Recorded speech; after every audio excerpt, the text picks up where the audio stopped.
अस्सलाम वालेकुम। Software engineering के लेक्चर नंबर 5 के साथ मैं हूं मकबूल Hussain.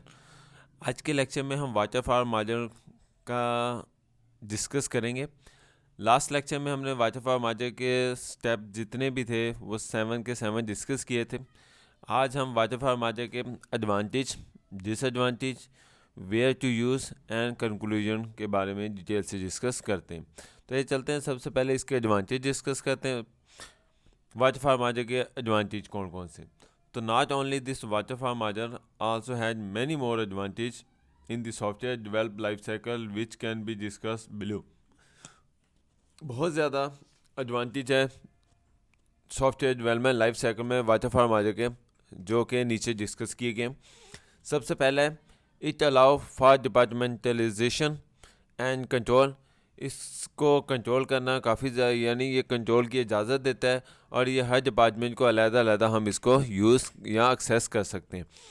A schedule can be set to deadline for each stages of the development। यानी ये हर स्टेज की आपको डेडलाइन देता है कि भी आप पहले लास्ट वाला डिस्कस कंप्लीट करो, फिर क्या चीज़ें नेक्स्ट में आप आ सकते हो। A project can produce through the development process model phase one by one. एक एक करके हम क्या चीज़ें तमाम मॉडल को डिस्कस करते हैं। ये नहीं होता कि भी हम सारे फेजेस को इकट्ठे ही मिक्स करते हैं। पहले पहला मॉडल फेस होगा, फिर सेकंड, फिर थर्ड, जिस तरह से। इसी तरीके से मज़ीद एडवांटेज आपके सामने स्क्रीन पर है। As it under under juniors easily understandable and explainable. इसको समझना, उसको एक्सप्लेन करना इन फेसिस को काफ़ी ज़्यादा आसान होता है। So it is very easy to use और इसको यूज़ करना भी हमारे लिए काफ़ी ज़्यादा आसान है। Due to the rigidity of the work flow model it is very much easy manage. इसको मैनेज करना जिस तरीके से क्या चीज़ें काफ़ी ज़्यादा इजीली होता है, जिस तरीके से हमने बात लास्ट लेक्चर्स में भी डिस्कस किया। तो वाटरफॉल मॉडल है specific review and deliverable process. Waterfall model works well the smaller project where requirement are very well understood. यानी ये जो वाटरफॉल मॉडल जो है ना, छोटे प्रोजेक्टों के लिए काफ़ी ज़्यादा बेहतर होता है, जहाँ पर रिक्वायरमेंट को समझना क्या चीज़ें काफ़ी ज़्यादा आसान होगा। The schedule can be set to deadline for each stage development and produce the process through the development process model one by one। Chand advantage मज़ीद यहाँ पर आपके सामने हैं। क्लियरली डिफाइन स्टेजेस, हर स्टेजेस को डिफाइन करना काफ़ी ज़्यादा आसान है।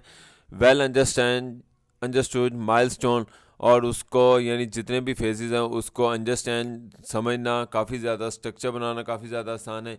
इसको अरेंज करना, यानी जो हम काम करने जाते हैं उसको, उसके टास्क को यानी अरेंज करना काफ़ी ज़्यादा आसान है। Process and result as well as documents, यानी जो भी हम काम करेंगे उसका रिज़ल्ट बनाना या उसकी डॉक्यूमेंटेशन बनाना, वो भी क्या चीज़ें काफ़ी ज़्यादा आसान हो जाता है। तो reinforce good habits define before design. तो डिज़ाइन बनाने से पहले क्या चीज़ें ये काफ़ी ज़्यादा बेहतर है। Design before coach. The model works well for smaller project या project the requirement and just. तो यानी ये छोटे प्रोजेक्टों के लिए ज़्यादा बेहतर होता है। अब हम इसके डिसएडवांटेज देखते हैं। As you know that every has two facts. हर जहाँ पर भी आपने देखा होगा कि भी अगर हम कोई भी मॉडल बनाते हैं तो उसके एडवांटेज हैं तो उसके डिसएडवांटेज भी होंगे। ऐसा कोई मॉडल नहीं आज तक बना जिसके एडवांटेज हैं तो डिसएडवांटेज नहीं होते। तो not a good model for complex and project oriented project. यानी ये जो अच्छा मॉडल नहीं है कम्प्लेक्स और प्रोजेक्ट ओरिएंटेड प्रोजेक्ट की। not suitable for project where requirement the produce high risk changing। आप इसमें ज़्यादा चेंजिंग वगैरह नहीं कर सकते। It is difficult to estimate time and cost for each phases of the development process। not a good model for complex and project oriented project।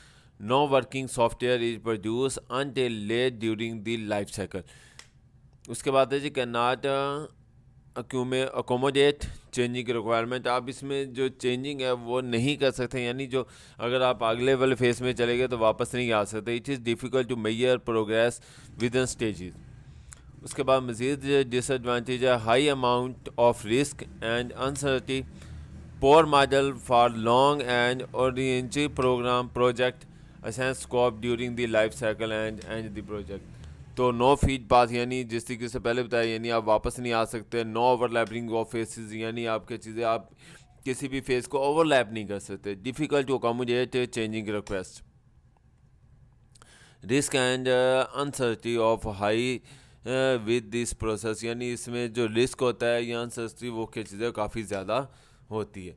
तो where the use of the water for माजा कहाँ पर use होता है? तो now after the incident all the sincerity we come point where the want to know use the water for माजा। Majority water for माजा is use to defence project there, यानी यहाँ पर क्या चीज़ें डिफेंस प्रोजेक्ट के लिए हम इसको अक्सर इस्तेमाल करते हैं। Because before moving the development phase they analysis it well. So this is also used to migration project where requirement will be same only platform or language में। इसका कंक्लूजन देखते हैं तो वाटरफॉर्म माजे की चीज़ें काफ़ी ज़्यादा बेस्ट है स्मॉल सॉफ्टवेयर प्रोजेक्ट के लिए, लेकिन ज़्यादा जो बड़े प्रोजेक्ट हैं उनके लिए ये ज़्यादा बेहतर नहीं है। तो big project for issues and errors come frequently, लेकिन जो बड़े प्रोजेक्ट हैं उनके लिए हम इसको इस्तेमाल नहीं कर सकते, लेकिन छोटे प्रोजेक्टों को इसको काफ़ी ज़्यादा इजीली इस्तेमाल कर सकते हैं। तो उम्मीद है आपको आज का लेक्चर समझ आया होगा। कि किसी भी टॉपिक की समझ ना आई हो तो आप उससे इस ईमेल एड्रेस पर या जो मेरा यूट्यूब का चैनल है कंप्यूटर ट्यूटोरियल हब, इस पर आकर कमेंट्स करके पूछ सकते हैं। अपना ख्याल रखिएगा। अल्लाह हाफिज़, फ़ी अमानिल्लाह।